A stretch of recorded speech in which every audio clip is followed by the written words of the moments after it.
और यानी कि अगले हफ्ते तक हम ये जो जितनी भी आपको एक तरह से टूल्स सीखने हैं क्लासिकल मैकेनिक्स की जो बेसिक्स हैं, यानी कि लैग्रांजियन और हैमिल्टनियन मैकेनिक्स, और ये जो तीसरा तरीका होगा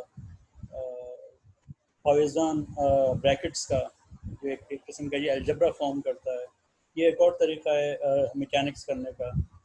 तो ये वो सारे एडवांस्ड कॉन्सेप्ट्स हैं जो आपको आगे जाके क्वांटम मैकेनिक्स में काम आते हैं। क्वांटम मैकेनिक्स में याद रखिएगा, मैथमेटिक्स कोई नई नहीं थी। वो तमाम लोगों ने वो सारी मैथमेटिक्स वही इस्तेमाल की थी जो लोग क्लासिकल फिजिक्स में इस्तेमाल कर रहे थे, but they came up with the new ideas के वही जो पुरानी चीज़ें हैं उनको रीइंटरप्रेट करना है, और वो सारा काम होता है। जैसे शेर होता है ना, शेर, किसी भी शेर में कोई लफ्ज़ नया नहीं होता, बस उनकी तरकीब आपस में जोड़ा ऐसे जाता है कि उसका मतलब नया निकलता है। तो वही सारा कमाल है। तो एनी क्वेश्चन? ताकि क्योंकि आप ये जो मैंने आपको प्रॉब्लम्स आपको जो आखिरी जो लेक्चर है उसमें हमने कोई तकरीबन 3-4 प्रॉब्लम्स की हैं, और कुछ हमारे पास ये इसके अंदर चाओ के अंदर कुछ एग्जांपल्स हैं, और एक दो एग्जांपल जो हमारे पास ये इसकी जो किताब है थॉर्नटन की उसमें हैं। थॉर्नटन की किताब में अनफॉर्चुनेटली उन्होंने कोई बहुत ज़्यादा हैमिल्टनियन मैकेनिक्स को डिस्कस नहीं किया है। 7.11 है, वो मोर और लेस वही एग्जाम्पल है जो हमने इसके अंदर टेलर में पढ़ी थी, वहाँ हमने उसको लैग्रांजियन मैकेनिक्स से सॉल्व किया है। इसमें थॉर्नटन ने वही प्रॉब्लम ली है, लेकिन उसको जो है उसने हैमिल्टनियन मैकेनिक्स से सॉल्व किया है। तो आप देख सकते हैं कि दोनों में आपको एक कंपैरिजन मिल जाएगा कि लैग्रांजियन मैकेनिक्स से क्या जवाब आ रहा है और हैमिल्टनियन मैकेनिक्स से क्या जवाब आ रहा है, और क्या फ़र्क है फिज़िक्स को डिस्क्राइब करने का। तो इससे आपको एक थोड़ा सा फ़ायदा होगा।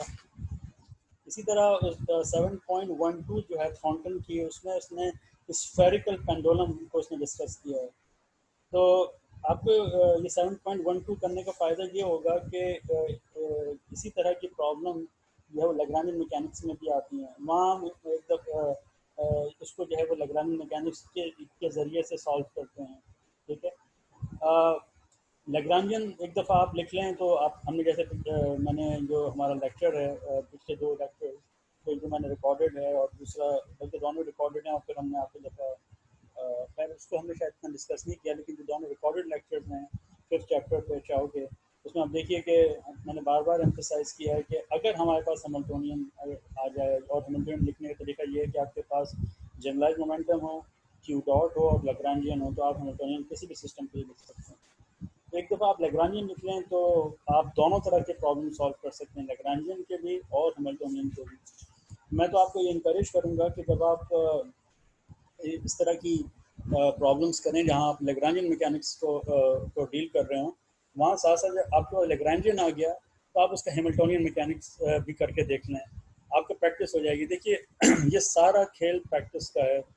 जितनी ज़्यादा आप प्रैक्टिस करते जाएंगे आपकी अंडरस्टैंडिंग बढ़ती जाएगी, आपका एतमाद बढ़ता जाएगा अपनी चीज़ों के बारे में, आपको ये यकीन आता जाएगा कि आप जो कर रहे हैं वो मतलब सही है। और जहाँ आप गलती करेंगे वहाँ आप खुद देखेंगे, आपका हाथ रुक जाएगा कि देयर इज़ समथिंग रॉन्ग, क्योंकि मैथमेटिक्स और फिज़िक्स में इतनी कंसिस्टेंसी है कि प्रॉब्लम्स मोर और लेस एक ही तरह से स्टार्ट होते हैं और आप उनको कर सकते हैं। जैसे मैंने आपको मिसाल दी थी उसकी, रिचर्ड फाइनमैन की, कि जब वो जापान गया और उसके पास ग्रेजुएट स्टूडेंट मिलने आते थे, उसको प्रॉब्लम बताते थे, तो वो मोर और लेस उसने हर प्रॉब्लम सॉल्व कर डाली। तो उसकी किताब है surely you are joking Mister Feynman, उसमें उसने जिक्र किया है कि स्टूडेंट बहुत मुझसे इम्प्रेस हुए, हैरान होते थे कि मैं हर प्रॉब्लम सॉल्व कर देता था। तो फिर मैंने कहता है मैंने उनको बताया कि देखो मैं सब कुछ नहीं जानता, लेकिन मुझे इतना मालूम है कि जितनी भी तुम प्रॉब्लम मेरे पास लेकर आ रहे हो कि किसी तरह रिड्यूस होकर कुछ नोन प्रॉब्लम में ये कन्वर्ट हो जाती हैं, और उन नोन प्रॉब्लम का सोल्यूशन मुझे मालूम है। तो आप अगर अपनी प्रैक्टिस बढ़ाएंगे, you will be able to solve all this difficult problems. Difficulty जो मेन आती है वो आपको लैग्रांजियन लिखने में आती है। Once you know how to write Lagrangian, you are done with it. और या हैमिल्टनियन, दोनों में से कोई एक चीज़ आप लिख लें तो आपकी ज़िंदगी आसान है। और यही वजह है कि लोग कहते हैं कि अगर हमें इस कायनात का लैग्रांजियन या हैमिल्टनियन बता दिया जाए तो हम बहुत कुछ मालूम कर सकते हैं। but it is not that easy to find. Alright, so yeah, तो हमने 6 चैप्टर की जितनी चीज़ें थी कैनोनिकल इक्वेशंस वगैरह कवर कर ली हैं। अगले हफ्ते हम इंटीग्रल्स ऑफ हैमिल्टन और नहीं बल्कि हाँ अभी 2 हफ्ते हैं हैमिल्टन इक्वेशन हैं, लेकिन मैं देखूंगा इसमें हम कहाँ तक जा सकते हैं, क्योंकि इंटीग्रल ऑफ मोशन हमने लैग्रांजियन में भी कवर किए हुए हैं, तो उसमें हम कोई नई चीज़ नहीं सीख रहे होंगे। और Hamilton principle from variation principle ये हमने ऑलरेडी कर लिया है, तो सिर्फ हमारे पास कैनोनिकल ट्रांसफॉर्मेशन बचती हैं। और अगर आप चाहेंगे तो इसमें एक बहुत इंटरेस्टिंग चीज़ होती है, मैंने इसमें लिखी क्यों नहीं है, हाँ ये वैसे तो आगे जाके आएगी, जो जो कहलाती है इसको जो क्लासिकल मैकेनिक्स में कहते हैं वीरल थ्योरम। वीरल थ्योरम बड़ी काम की है, ये लोगों ने शुरू में इस्तेमाल किया है डार्क मैटर को जो है प्रोडक्ट करने के लिए। तो इंटरेस्टिंग चीज़ें हैं, तो अगर आप चाहेंगे तो हम ये सभी कवर कर लेंगे, और मैं आपको थोड़ा सा इसको लगाने का तरीका बता दूंगा कि लोग इसको इस्तेमाल कैसे करते हैं एस्ट्रोफिजिक्स। बहरहाल क्लासिकल मैकेनिक्स जितनी भी आप कर रहे हैं very much relevant to astrophysics है। सिर्फ जहाँ पर बहुत एक्सट्रीम कंडीशंस आ जाती हैं, जैसे न्यूट्रॉन स्टार्स हैं या बहुत इंटेंस ग्रेविटी है, वहाँ हमें जनरल रिलेटिविटी या क्वांटम मैकेनिक्स जैसी चीज़ों की ज़रूरत पड़ती है। Otherwise classical physics is enough to deal with astrophysics. उसके ऑर्बिट्स हैं और दूसरी फिजिक्स है, तो आप क्लासिकल फिजिक्स से आप बहुत आसानी कर सकते हैं। हाँ, रिलेटिविटी की आपको ज़रूरत पड़ती है अगर चीज़ें बहुत बहुत तेज़ी के साथ मूव कर रही हों और ग्रेविटी बहुत इंटेंस हो, तो वहाँ आपको जो है रिलेटिविटी की ज़रूरत पड़ती है। एनीवे, तो आपके सामने जो क्लासिकल मैकेनिक्स का कोर्स तो मौजूद है। और एक बात मैं आपको और बता दूं कि मुझसे जो उस दिन बात हो रही थी कि साहब कम कम करें वो करें, देखिए आप यकीन कीजिए आई वाज द पर्सन कि जिसने ये कोशिश की थी कि ये जो हम जिस तरह क्लास में पढ़ रहे होते थे हम यहाँ पे उस रफ्तार से ना पढ़ें। उसकी वजह ये है कि मुझे मालूम है कि आपका बैकग्राउंड इतना स्ट्रांग नहीं है, तो आप लोगों को फॉलो करने में प्रॉब्लम हो सकती है। लेकिन बहरहाल अब यूनिवर्सिटी ये चाहती है कि हम एग्जैक्टली इस कोर्स को, जो कोर्स आउटलाइन उसको फॉलो करें, तो आई हैव नो चॉइस। तो any question?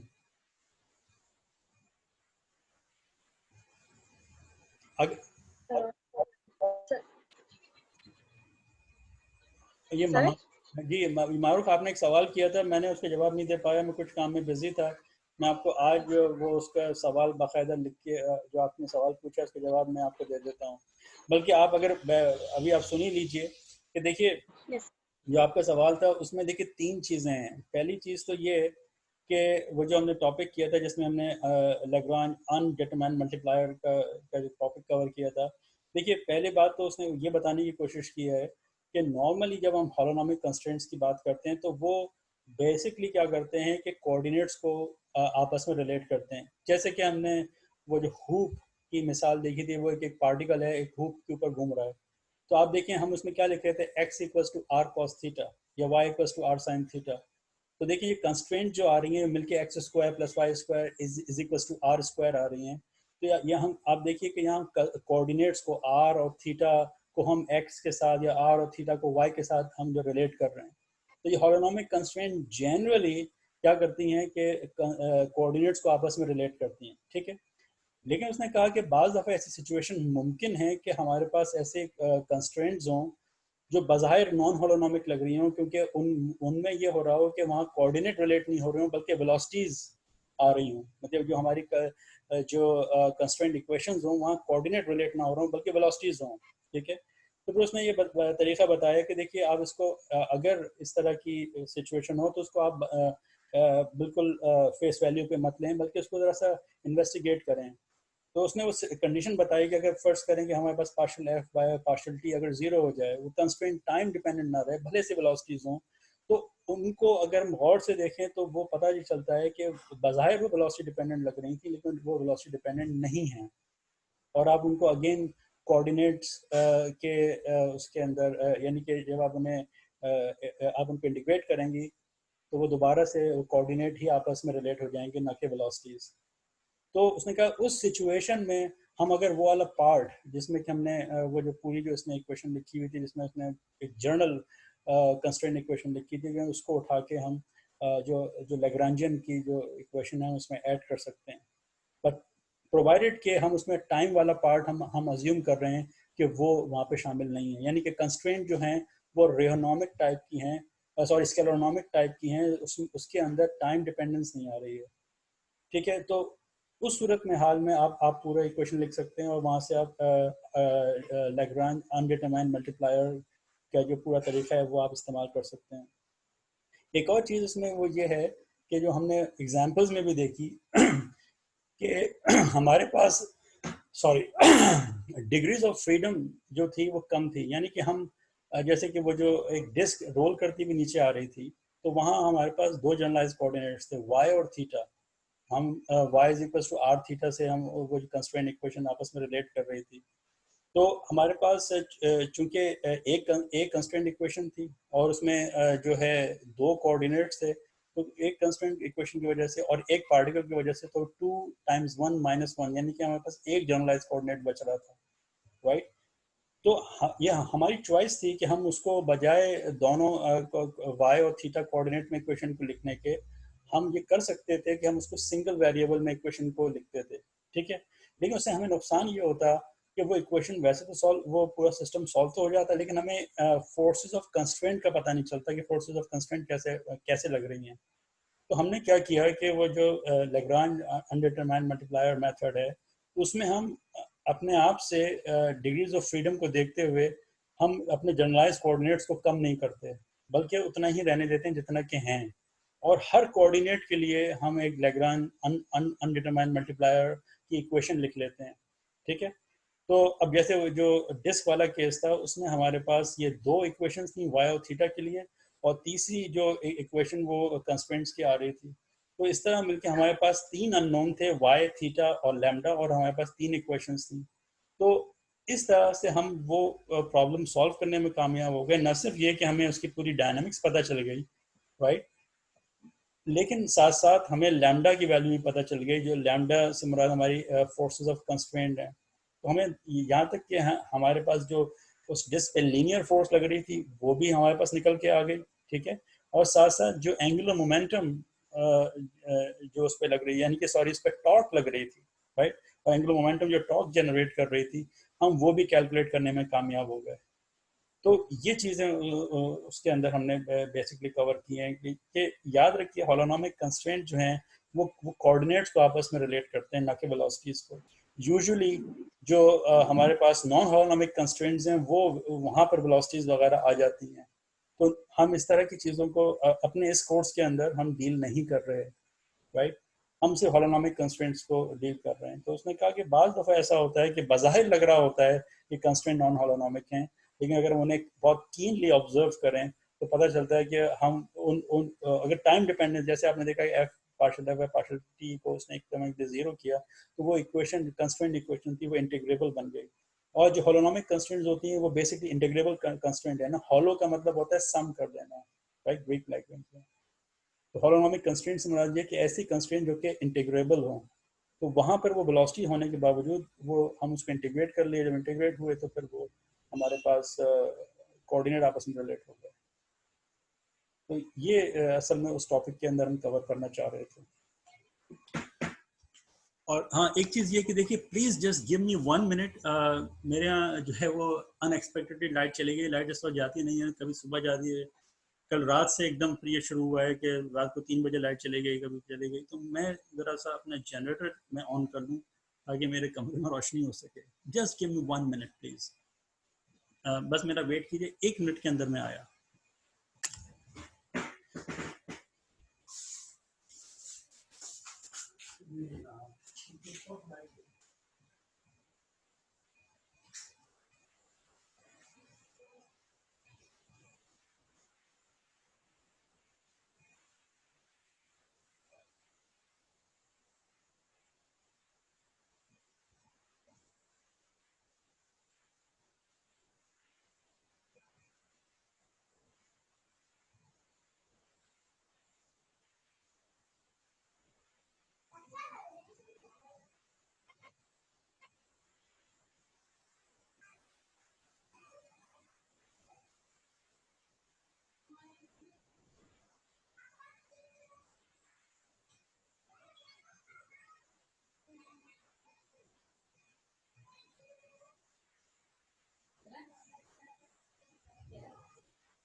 Hello, yes I am back.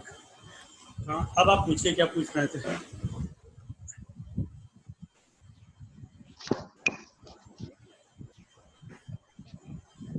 जी अली, पहले आपने हाथ रेस किया था, फिर नायला ने किया, मारूफ ने किया। तो अली, आप शुरू करें, क्या पूछ रहे थे आप? अली, आपको आवाज़ आ रही है मेरी? क्या आप लोगों को आवाज़ आ रही है मेरी? Yes yes sir. सर, आ रही है। ठीक है, वो अली तो पता नहीं कहाँ चले गए, तो फिर आप पूछिए, नायला आप पूछिए, क्या पूछ रही हैं? अ, सर, आपने बताया था कि ये हैमिल्टोनियन जो आपने समझाया है उसमें हाँ हाँ। एक्स जो है, एक्स डायरेक्शन जैसे कि जो है वो कनेक्ट करिए वेलोसिटी को, और फिर वो कनेक्ट करिए मोमेंटम को, ठीक है। और ये तीनों चीजें आपस में कनेक्ट हैं। और फिर आपने कहा कि एक्स और पी एक्स जो है वो इंडिपेंडेंट है। तो सर ये चीज समझ में नहीं आई कि तीनों चीजें जब कनेक्ट हैं तो वो दो आपस में इंडिपेंडेंट कैसे हो गई। एक मिनट रुकिए, मैं आपके सामने वो कहाँ गया हमारा, एक सेकंड रुकिएगा, मैं ज़रा वो ये आप इसी की बात कर रही हैं ना, यूनिट 6 की बात कर रही हैं ना? Yes sir, unit 6। हाँ हाँ, मैं एक सेकंड रुकिएगा, मैं आपके साथ शेयर करता हूँ।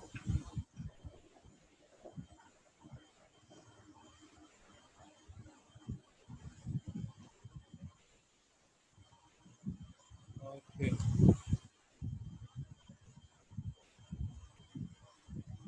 ये आ गया आपके पास? महिला दिखाई दे रहा है आपको? Hello, yes sir. दिखाई दे, ओके यस सर, गुड। नजर आ रहा है। गुड। देखिए मैंने ये कहा था कि जब हम लेग्रांजियन मैकेनिक्स की बात कर रहे हैं ना, तो देखिए लेग्रांजियन मैकेनिक्स में जो हमारे पास मेन वेरिएबल है वो क्यू है। ठीक है ना? हमारे पास मेन वेरिएबल क्यू है। ठीक है ना? क्योंकि आपको याद होगा, जो हमारी कॉन्फ़िगरेशन स्पेस है, तो बेसिकली जो जनरलाइज कोऑर्डिनेट्स हैं क्यू, उनसे उनसे मिलके बनती है। ठीक है ना? अब अगर फर्ज करें कि जैसे मैंने यहाँ लिखा हुआ है कि अगर मेरे पास क्यू मौजूद है, तो वेलोसिटी मालूम करने के लिए क्या करना पड़ेगा? जस्ट मुझे इसका क्यू डॉट मालूम करना है। ठीक है? तो तो उस सूरत में क्या है कि ये क्यू डॉट और क्यू आपस में रिलेटेड हैं। ठीक है ना? क्योंकि क्यू डॉट जो है वो बेसिकली क्या है, क्यू का फर्स्ट, यानी कि टाइम के लिहाज से आपने उसके अंदर चेंज देखी है। राइट? अच्छा। दूसरी बात ये कि मैंने आपसे ये कहा कि देखिए ये जो हमारे पास जनरलाइज मोमेंटम को कैलकुलेट करने का तरीका है वो ये कि अगर हमारे पास लैग्रांजियन मौजूद हो, ठीक है, तो उस लैग्रांजियन को के ज़रिए से हम ये कर सकते हैं कि partial L by partial Q dot करते हैं, तो वो हमें, अगर ये फर्ज करें बहुत सारे कोऑर्डिनेट्स हैं, तो वो हमें पीजे दे देता है। यही होता है ना? तो यहाँ और हम ये जानते हैं कि पीजे जो है वो बेसिकली लिखा जा सकता है, यानी कि अगर मैं आम सिंपल बात करूं, सिंपल एक वन डायमेंशनल पार्टिकल है जो कि मूव कर रहा है, अब वो फॉर एग्जांपल फ्री पार्टिकल भी हो सकता है इन अ पर्टिकुलर केस, राइट? तो एम एक्स डॉट हो गया, ये होगा ना? यहाँ तक बात दुरुस्त है? देखिए, ये यस सर। एक बात याद रखिएगा कि मैं पीजे को हमेशा एम टाइम्स एक्स डॉट नहीं लिख सकता, इसलिए हम नॉर्मली इसको पीजे छोड़ देते हैं, वो फिर लैग्रांजियन में डिपेंड करता है कि उसकी वैल्यू क्या है। यहाँ मैंने इसलिए आपको पहले से बता दिया कि मैं बहुत ही सिंपल सिस्टम ले रहा हूँ, वन डायमेंशनल सिस्टम है जो कि फ्री पार्टिकल का है, तो हमने सीधा सीधा एम टाइम्स एक्स डॉट लिख दिया। ठीक है? तो देखिए ये सिचुएशन है सारी लैग्रांजियन के अंदर, कि लैग्रांजियन में हमारे पास मेन वेरिएबल क्यू है, उस क्यू का फर्स्ट टाइम डेरिवेटिव लेके हम क्यू डॉट मालूम कर सकते हैं, and once we know q dot, तो उसके लिहाज से हम लैग्रांजियन का डेरिवेटिव लें तो हमें वो जनरलाइज मोमेंटम दे देता है। तो इन दैट सेंस ये आपस में इस तरह रिलेटेड हैं। और हमें मालूम है कि अगर बहुत ही सिंपल सिस्टम हो तो उसमें ई, यानी कि जो जनरलाइज मोमेंटम है वो लिखी जा सकती है एम टाइम्स एक्स डॉट, या अगर मैं इसको इस तरह लिख दूं, x dot, sorry Q dot करके लिख सकता हूँ। लेकिन मैं क्यों इसलिए नहीं लिख रहा हूँ, क्योंकि मैं आपसे कह ही चुका हूँ कि मैं बहुत सिंपल किस्म का सिस्टम ले रहा हूँ, तो इसलिए मैंने अपने आप से क्यों नहीं लिखा, बल्कि इसको एक्स डॉट ही रहने दिया है। यहाँ तक कोई बात है लैग्रेंजियन की। अच्छा, हैमिल्टोनियन मैकेनिक्स में बाय डिफ़ॉल्ट जो है वो ये है कि हैमिल्टोनियन मैकेनिक्स के अंदर Hamiltonian is has QJs and PJs. एक चले हम टाइम को भी लिख लेते हैं, लेकिन टाइम अभी यहाँ पे इतना ज़्यादा इम्पोर्टेंट नहीं है। हम जो डिस्कस कर रहे हैं उसमें जो चीज़ इम्पोर्टेंट है वो Q और PJ है। तो यहाँ याद रखिएगा कि यहाँ हैमिल्टोनियन मैकेनिक्स में QJ और PJ आपस में रिलेटेड नहीं है। I mean in a sense कि ये एक दूसरे पर डिपेंड नहीं कर रहे हैं, इंडिपेंडेंट कोऑर्डिनेट्स हैं, राइट। लैग्रांजियन मैकेनिक्स में ऐसा नहीं है। लैग्रांजियन मैकेनिक्स में जब आपके पास Q है तो आप Q डॉट ले सकते हैं और उसका डेरिवेटिव लेके आप PJ मालूम कर सकते हैं। और in simple cases generalize momentum is simply x dot, m times x dot, right. लेकिन इन हैमिल्टोनियन मैकेनिक्स अगर फर्ज करें आपके पास x है और px है, unfortunately they are two different independent variables. Two different independent variables.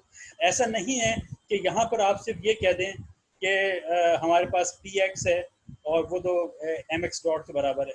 Yes, ये ऐसे निकल के आएगा, but in general no, they are treated as two independent variables. ये आपको बिल्कुल जहन में रखना है। और यही वजह है कि हमारे पास जो कैनोनिकल इक्वेशन ऑफ मोशन आई है तो दोनों के लिए डिफरेंट आई है। देखिए partial H by partial P ये आपको पी डॉट दे रहा है और partial H by partial Q J वो आपको पी डॉट जे दे रहा है, ठीक है। तो ये याद रखिएगा कि हैमिल्टोनियन मैकेनिक्स जिस तरह फॉर्मुलेट की गई है उसमें जनरलाइज मोमेंटम और generalize coordinates, they are two different independent coordinates. जैसे कि आम हम बात करते हैं तो x, y और z तीन इंडिपेंडेंट कोऑर्डिनेट्स होते हैं ना, ठीक है। तो बिल्कुल इसी तरह हैमिल्टोनियन मैकेनिक्स में आपको x और px को as an independent coordinate treat करना है, या इन जनरल qj's जो जनरलाइज कोऑर्डिनेट्स हैं और pj's जो जनरलाइज मोमेंटम है, they are two different they are two different independent variables. और जिनका के जो कानूनी नाम क्या है, they are called as canonical conjugates. ये मिल के एक दूसरे के कैनोनिकल कॉन्जुगेट बनाते हैं और ये दोनों मिल के फेज स्पेस बनाते हैं। ये ख्याल रखिएगा। तो मैंने आपके सवाल का जवाब दिया।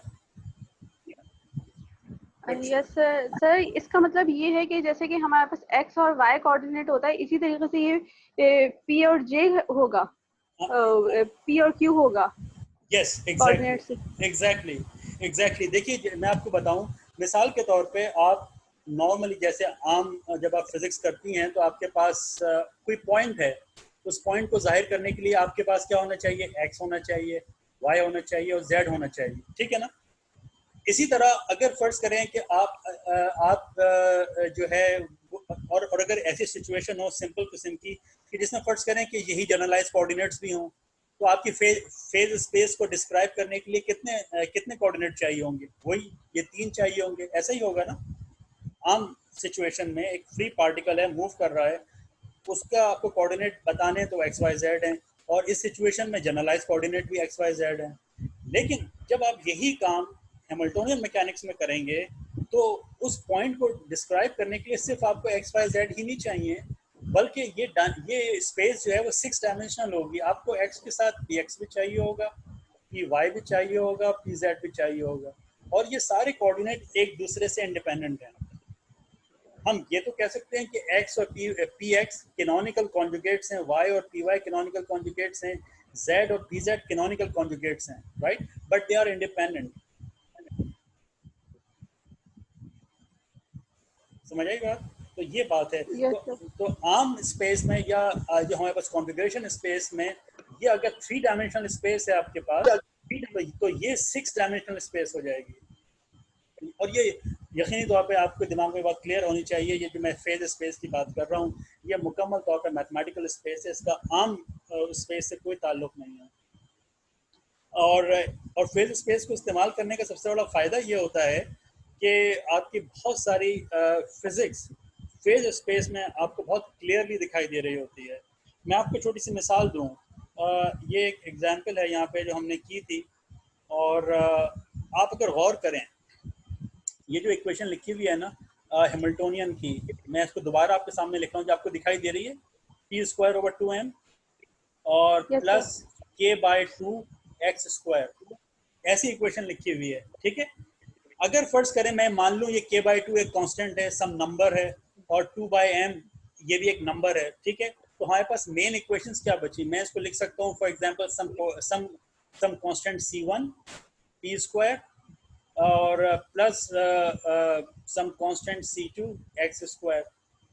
तो आप ये बात मेरे ख्याल से रिकग्नाइज कर सकेंगी कि ये इक्वेशन किसी और चीज की नहीं है, इट इज एन एलिप्स।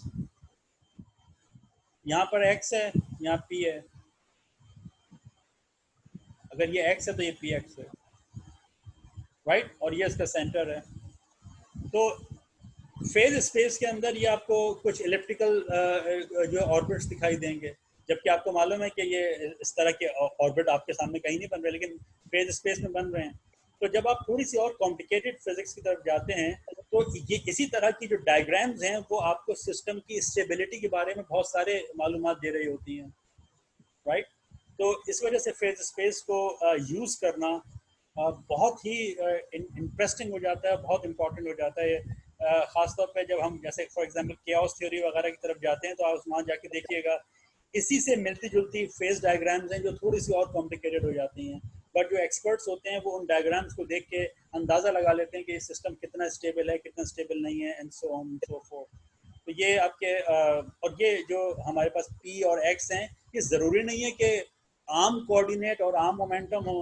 आप वेदर फोरकास्टिंग में और बहुत सारी चीज़ों में इनको लगा सकते हैं जहाँ पर भी डायनामिक्स हो रही है, और आप समझ जाएं कोऑर्डिनेट्स में और उनके मोमेंटा में। अच्छा, मोमेंटा का मतलब सिर्फ यही नहीं होता कि बस कोई चीज़ मास और वेलोसिटी रख रही हो, anything, because we know that what we really called momentum वो ये है, ये जो हमें हमारे पास इन इन इन इक्वेशन से आ रही है चीज़, ये जो हमने यहाँ से निकाला है, ये partial H by partial Q, हमारे पास हैमिल्टोनियन हमने लिख लिया।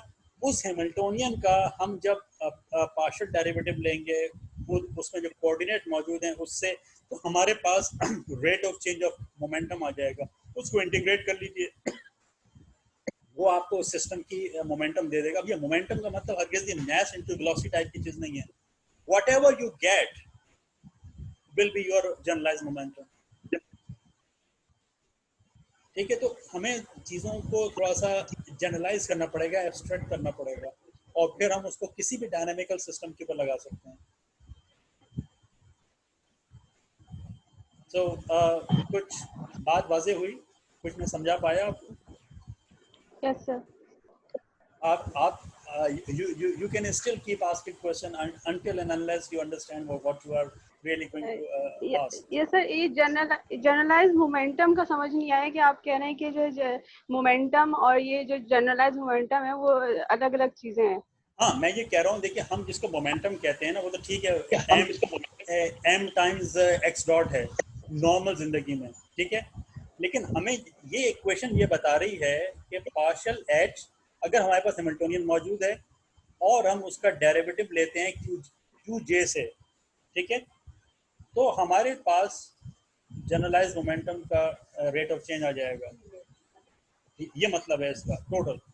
अच्छा, अब ये पीजे क्या चीज़ हो सकती है, ये ज़रूरी नहीं है कि m times x dot type की चीज़ हो। देखिए ना, इत्तेफाक है कि हमने अभी तक जो केसेस डिस्कस किए हैं उसमें मैकेनिकल प्रॉपर्टीज़ हैं। फर्ज करें कि मैं इसी तरह की कोई चीज़ वेरिएबल्स हो, मैं जो है वो आप सर्किट के लिए लिख रहे हूँ। मैंने जैसे आपको इंकरेज किया था कि जो चाव की किताब है आप उसमें जाके देखें, उसमें उसने लैग्रांजियन लिख के दिखाया है एक सर्किट के लिए। तो उस सर्किट में के लिए आप अगर लैग्रांजियन लिख सकते हैं तो आप हैमिल्टोनियन भी लिख सकते हैं। तो उस सर्किट में जब आप वो जो करंट और वोल्टेज और कैपेसिटर्स होंगे वहाँ तो मैसेज मौजूद नहीं होंगे ना, वहाँ तो m टाइम्स x डॉट या q डॉट का एज सच कोई कॉन्सेप्ट नहीं होगा, but you will still have the concept of generalized momentum. जो भी उसके जवाब आए, आपके पास हैमिल्टोनियन है, आपने उसका क्यू जे के साथ, फर्ज करें आपके पास क्यू जो है वो फर्ज करें कि वो सर्किट में मौजूद करंट है, तो आपने हैमिल्टोनियन के करंट के साथ डेरिवेटिव लिया। अब जो चीज़ भी आ रही हो, जो भी जवाब आए, वो उस सिस्टम की जो जनरलाइज मोमेंटम का रेट ऑफ चेंज है इन टाइम, उसको आप इंटीग्रेट कर लीजिए, आपके पास जनरलाइज मोमेंटम आ जाएगी। उसको आप फेज स्पेस में आप क्यू और टी को चेंज करके देख सकते हैं, तो आपको आपके पास उस सिस्टम की स्टेबिलिटी का एक कॉन्सेप्ट आ जाएगा कि कहाँ कहाँ सिस्टम स्टेबल हो रहा है, कहाँ कहाँ वो सिस्टम जो है वो अपनी स्टेबिलिटी खो रहा है। समझ आई? क्योंकि देखिए हम एब्स्ट्रैक्ट चीज़ों की तरफ जा रहे हैं। अब हमें बचपन से हमने मोमेंटम का मतलब यही समझा है, अभी भी यही है, इंग्लिश में इसी का इसको हम ऐसे ही लेते हैं। लेकिन हम जब हम क्लासिकल मैकेनिक्स कर रहे हैं तो वहाँ पर इसका मतलब बहुत जनरल किस्म का है। हमें बस ये मालूम है कि जब कभी भी ये रिजल्ट होगा तो हमारे पास इसकी डेरिवेटिव से जो चीज़ आएगी हम उसको जनरलाइज मोमेंटम का रेट ऑफ चेंज कहेंगे। इंटीग्रेट करेंगे तो जनरलाइज मोमेंटम आ जाएगी। अब वो जो चीज़ भी आए, वो थीटा के फॉर्म में आए, करंट के फॉर्म में आए, कैपेसिटर्स के फॉर्म में आए, वट एवर, बट उसको मालूम हम ऐसे करेंगे। समझ आई बात? अब बात क्लियर हुई? Yes sir. जिस तरह जनरलाइज मोमेंटम है तो ये जर्नल कॉन्सेप्ट है और वो मालूम ऐसे किया जाएगा, ये मतलब है। बस आप इसको याद रखना है।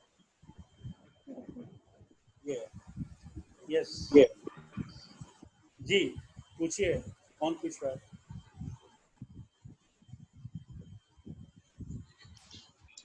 सर यस पूछिए। आपने बोला पी और पीजेस और यूजेस जो हैं वो इंडिपेंडेंट है आपस में, लेकिन आपने ये भी कहा कि ये दोनों मिलकर एक यूनिट बना रहे हैं। तो सर जब वो एक एक को लिखने के लिए दूसरे की जरूरत पड़ती है और दूसरे को लिखने के लिए नहीं इसकी जरूरत पड़ती है, तो तो आप ये बात एक्स वाई जेड के लिए भी तो कह सकती हैं। ये एक सेट है यस सर। तो बस यस सर। जिस तरह एक्स वाई जेड को आप भाई आपके पास स्पेस है, उसमें ये 3 डायमेंशनल है तो आपको एक्स वाई जेड है, अगर 2 डायमेंशनल है तो आपको सिर्फ एक्स वाई चाहिए। लेकिन फेज स्पेस को आप 1 डायमेंशनल नहीं कर सकते हैं, ये बात याद रखिएगा। कार्टेशियन कोऑर्डिनेट सिस्टम 1 डायमेंशनल हो सकता है, सिर्फ एक एक्स डायरेक्शन में मोशन हो रहा हो। इन द सेम वे आपके पास जो कॉन्फ़िगरेशन स्पेस है वो 1 डायमेंशनल हो सकती है, but you can't have a one dimensional phase space. You always have 2 coordinates x and px, always. अच्छा सर, आपने लेक्चर के शुरू में कहा था कि जो एच है वो फंक्शन नहीं है पी क्यू का, और वो क्यू पी और टी का फंक्शन नहीं है। फिर आपने आगे बोला कि फंक्शन है। नहीं ये मैंने कब अभी कहा, मैंने आप अभी कह रही हैं? तो सर अभी ही आपने लेक्चर जब बोला था शायद उस वक्त बोला था। नहीं मैंने देखिए यहाँ पे आपके सामने लिखा भी है, ये देखिए यहाँ पे मैंने साफ लिखा है कि h is a function of qj pj and time. मैंने टाइम के लिए कहा था कि देखिए फिलहाल टाइम यहाँ पे इतना इंपॉर्टेंट नहीं है, ये मुमकिन है कि टाइम का फंक्शन ना हो, ठीक है, बट इन जनरल हम t को मान लेते हैं फंक्शन।